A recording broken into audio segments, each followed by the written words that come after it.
What it do, YouTube? It's your boy RJ, and I'm back with another video for y'all. Now we gonna be reacting to most glazed characters of all time, part 2, anime edition. Well, I guess he's gonna cover anime, but we reacted to part 1 a while ago. I thought that video was definitely entertaining and funny, so we just gonna be reacting to, you know, part 2, and we just gonna be seeing, you know, most glazed characters. Let's see who he gonna mention. I see Zoro in the thumbnail, so that's definitely a mention that he need to talk about on here. But yeah, man, make sure you hit the like button if you enjoyed the video. Make sure you hit that subscribe button, you feel me? Help support the channel. Hey, let's get to it. Let's go.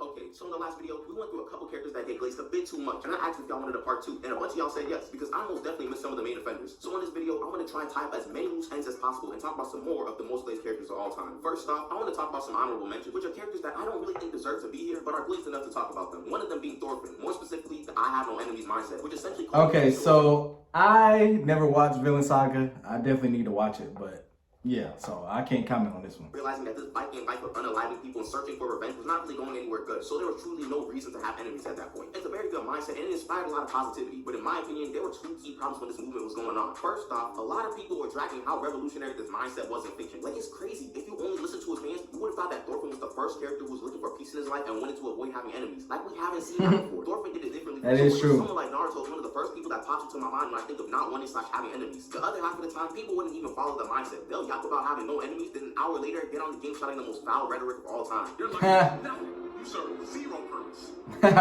One of the other characters that I wanted to briefly mention is Guts, who isn't glazed like other characters. I think it's just that nowadays... Nah, Guts, nah. Okay, no, we're not doing that. Like, actually, I watched Berserk. I think I did a video on it, I think.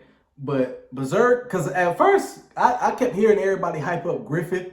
And I'm just like, why is everybody hyping up this guy? Like, what is so, you know, special about Griffith, or worse, bad about Griffith?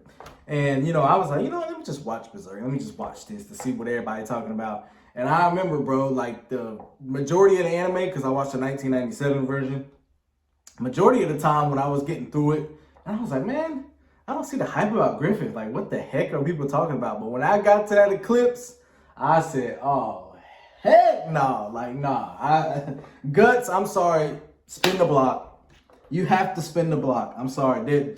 I don't read the manga, so y'all can tell me in the comments, but there better not be where he's like, I'm gonna give up revenge and find peace and forget about this or whatever. Nah, you need somebody do something like that to you. You need to spin the block unless you can't. But nah, I am hunting you down before I die. I'm gonna get my revenge. Like, nah, bro.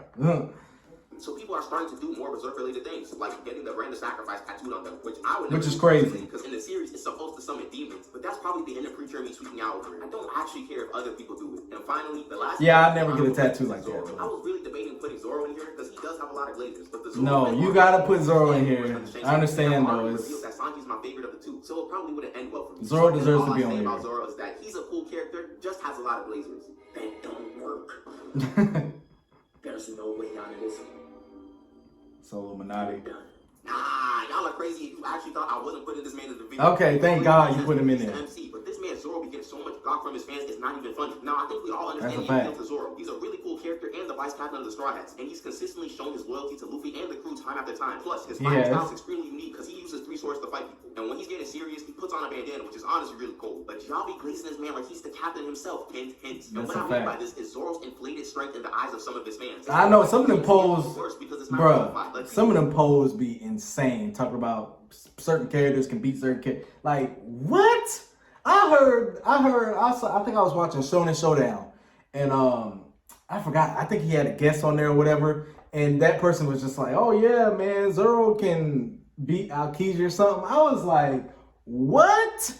So we putting Zoro at Admiral level, like he can just easily 1v1 an Admiral and get him up out. Nah, heck no. Do you see what Aokiji did to guard? How they was boxing? Nah, bro. Zoro will. He can hold off an Admiral, like he can go toe to toe, but straight up 1v1 beat with no. It'll go exactly how Fujitora and him, when they were fighting each other, how he was holding off Fujitora, and Fujitora dropped that meteor. You know, that I can see that's how Zoro is gonna go with Admiral. But like just 1v1 an Admiral like that? No, heck no.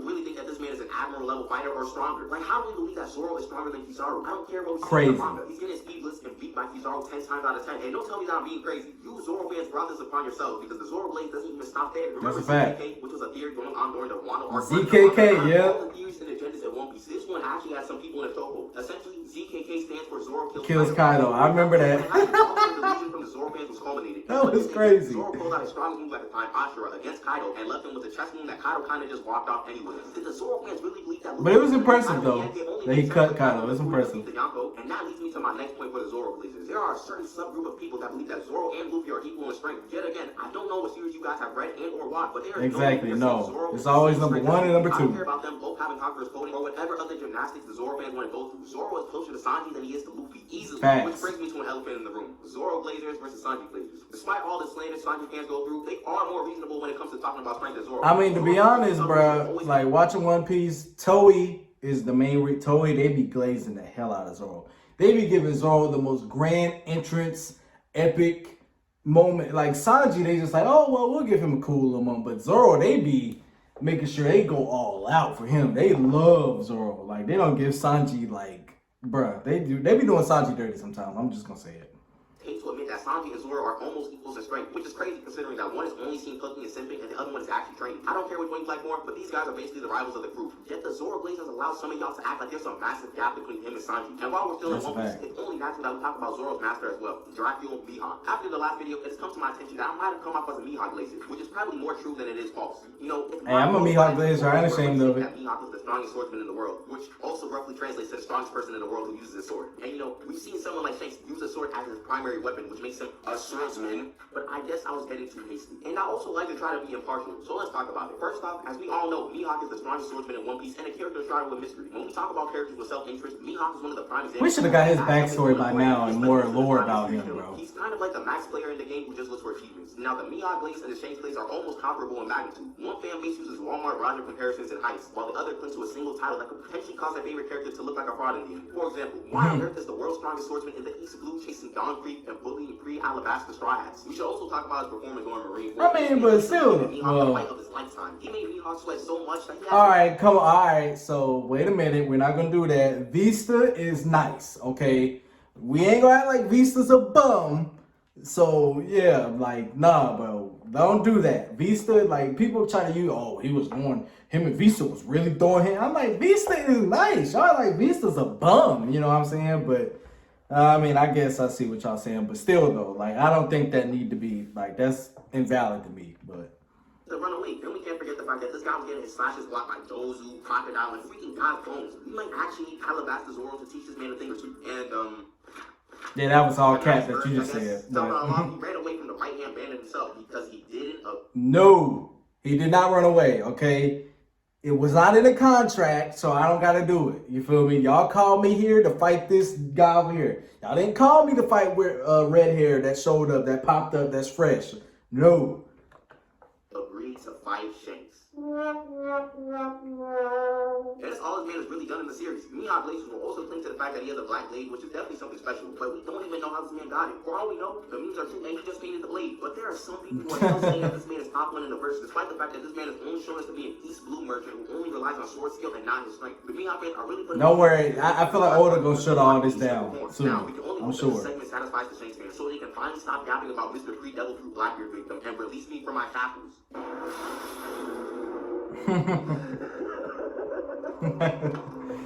This guy's funny though, bro. Oh, Shisui. Yeah. But I don't know. I don't really be seeing a lot of people glaze Shisui like that. He was nice though, man. Wasted potential for sure. And often saw his allies getting murked. Eventually, Itachi would become his best friend, and the two would play integral roles in trying to prevent the Uchiha revolt. However, some stuff happened which led to Shisui having to delete his own character build and give his eye to Itachi. His name also gets name dropped a lot throughout the series, so this character does have an impact on the story. So unlike Itachi, who was in the story long enough to build up a reasonable number of glazers, Shisui just has a bunch of glazers just because. No problem with liking the character, but glazing and overhyping him is wild. It's either because he's an Uchiha or those eyes have deceived a bunch of y'all into glazing him. Shisui's Mangekyo Sharingan ability is something called Kodo Matsukami, which is an extremely strong genjutsu that can basically allow the user to control someone's mind to an extent. Small caveat here, but you can only use the jutsu every 10 years or once every day if you got Hashirama cells. But she hyped this jutsu up so much and will try to convince you that he's beating pain or something. It's like the Itachi fans with Totsuka Blade gapping, but worse, because Shisui's actually just seen as a jonin in the series, albeit a very talented one. These fans will also try to talk about Shisui Susanoo, which does exist in the games and filler, which then has people talking about the validity of those forms of media. But one thing we can all agree on is that Shisui does not have a perfect Susanoo. That's a fact. We don't. Susanoo, he'd be the strongest Uchiha member at the time. He also wouldn't have had Danzo run his pockets if he had this massive drill sword too. Again, that is a fact. But don't come to me saying that you think you could beat Minato or anything like that, because at that point I know not to take you seriously. If you're enjoying the video so far and you're new, yeah, I mean, I haven't heard people glaze. Maybe I ain't, you know, heard the Shisui glazes like that, but Shisui, I mean, Itachi got more glazes than he does to me. But. Next up, we're talking about Mr. Toji Shiguro. Oh my gosh, this guy. Holy man. Shigeru's a character that has a bit more depth than meets the eyes. On the outside, he's an Aki guy with a bunch of weapons that just goes out and beats the brakes off of people. However, on the inside, we see someone who's been affected by the nonsense of the Zenin thing due to him having a heavy... You talking about glazing to the max. He might be top one right now. Lacking strong curse techniques or lacking curse energy altogether is a blight for the family, and it often leads to people being alienated. Toji was one of those who were alienated and eventually left the Zenin clan, marrying Megumi's mom and seemingly finding some sort of happiness. But this is where we run into some problems with the Toji glazers. As I've mentioned in the past, the JJK fandom is very creative, and there have been many fan-made one-shot mangas about Toji, which is fine as long as we know that they are fan-made and not canon. However, there are a good amount of Toji glazers who try to act like these fan-made works are canon and try to talk about random events that never actually happened. Like, no, that's a fact. I see the backstory of Toji in the Zenin clan, and then there are the wholesome fan arts showing the lives of Toji and Megumi's mom, and the Toji glazers will try to delude themselves and everyone around them that this is who Toji was in the series. In reality, this guy was a deadbeat dad who was making ends meet by taking jobs to take out high school kids. That he needs prep time to take out. Toji fans always talk about him catching a free awake and seeing Gojo lacking and essentially murking him. This fight is like a holy grail to them. But then they somehow always forget how Gojo spun back after and beat his ass. Yep. Red and turned him into the Apple logo with purple. His Gojo fight and the one against Dagon somehow brings Toji to 15-finger Sukuna level, which is an actual debate that Toji fans always bring up. And the anime which is crazy with how many times Toji was seen teleporting around. Now people legitimately think that this guy's a top 3 level fighter in the series when he's still just a Yuta victim. No amount of prep time is helping him against Rika or anything. And spoilers for the manga here, so skip here to avoid them. But alright, yeah. We not gonna do that. I'm anime only. We gonna have to skip this. Yep. Hey, they are probably even worse than the Gojo Blazers, which brings us to our next character, Satoru Gojo. Oh, Gojo. Well, never mind. He's number one. He's definitely number one right now. Gojo is easily number one. Despite what many may say, Gojo is a well-rounded character, and his abilities coincide with some of the struggles he has as the strongest. Infinity is an ability that creates an unreachable distance between Gojo and any one or... I mean, I've been a proponent of JJK being overrated as a whole, as an anime. What? You know, that's why Gojo can come off as it's a good anime, but I've always said it's overrated to me. They are typically in the comments talking about how Gojo Solo is someone's favorite verse because of Infinity, which is probably one of the main reasons a lot of people hate talking about Gojo. To bypass Infinity, which is crazy. It's like Gojo should have been the main character of this show, not Yuji. They treat Gojo like the main character. Some people, because not a lot of our favorite characters can get by it. For example, if you can argue it well, keywords being argue it well, you can even claim that Gojo can beat Goku, which is an extremely controversial statement. Heck no, he can't. That's crazy. And has to do stuff like stealing Gojo to keep him out of the plot. It's things like these that explain why Gojo's top hater is the author himself. In about 10 or so years, Gojo's gonna be like the Itachi of New Japan. That is a fact. I heard the author. I heard the author of JJK can't stand Gojo. I heard that it was his least favorite character or something, or he didn't plan for Gojo to be this, like how he is viewed, but that's interesting. Man, he's probably the most popular character right now outside of obvious characters like Goku and Naruto. We've all seen it before, and I don't expect it to die down anytime soon. People will worship that's him a fact. no matter what happens in the series. His cosplay is one of the top ones I see every time I go to a con. How on earth are we explaining Naruto's ability and somehow bring up Gojo? This man just always finds a way into anything. So next up we have Saitama. More so the last one we're talking about. I gotta watch One Punch Man, bro. I can't.